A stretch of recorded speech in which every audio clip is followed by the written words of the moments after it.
7. 7. Oo. Okay. So, ilan po si Quincy? Bunso yan, 7. Ibagay sa inyong pangalan mo kasi para kang beauty queen. Quincy, yan yung natural na Pinay. Yan yung kagaya ni Miss Universe Manalo. Ganyan din ang kulay, pero beauty. Ganda-ganda mo eh. Okay. So ngayon hindi ka mag-aaral dito ka muna sa basura. Ano pong ginagawa niyo dito? Yung pagkuha ng mga basura, parang ano siya? Yung mayroong bakal sir na hinawakan namin, yun, ayan, parang na ano siya, parang yun ang ipakuha namin ng mga plastic. Hindi naman ka makapulot dahil yung mga ibang siyang mga tao, lahat-lahat sila may hinawakan sila na mga yung tawag nila kahig. Pugong Be Hero na pahanga sa ganda ni Quincy, mala beauty queen ang ganda.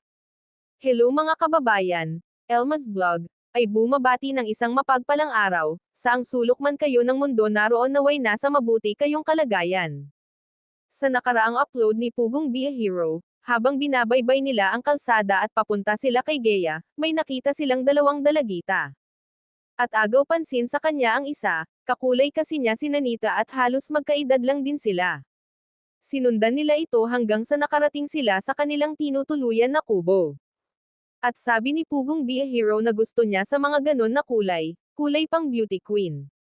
Siya pala ay si Quincy, nag-aaral ngunit nahinto ito, dahil sa nagkasakit siya at nakapag-absent ng ilang araw. Kaya tinanggal na siya sa kanilang school, napakasayang sana. Pero sabi niya, ituloy niya ang pag-aaral sa sunod na pasukan. Kaya sila nagsumikap magpamilya para makaipon din para sa kanyang pag-aaral. At may ipangbili din ng pagkain nila sa araw-araw. Kahit maamoy, sige lang sila sa kanilang hanap buhay. Kumita sila ng 200 at higit pa, at may pangbili na sila ng bigas at maiulam nila sa araw-araw. Tinanong din siya ni Sir Paul kung hindi ba niya ikinahiya ang trabaho nila, hindi naman daw. Importante hindi gumawa ng masama, walang dapat ikahiya sa trabaho nila.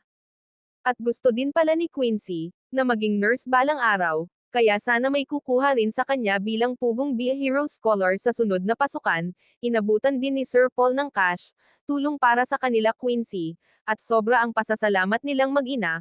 Od ang full video sa channel ni Pugong Be Hero, please watch, like, subscribe and don't skip ads. Ganun na rin sa aking munting channel Elma's Vlog, please support. Maraming salamat mga kababayan. God bless us.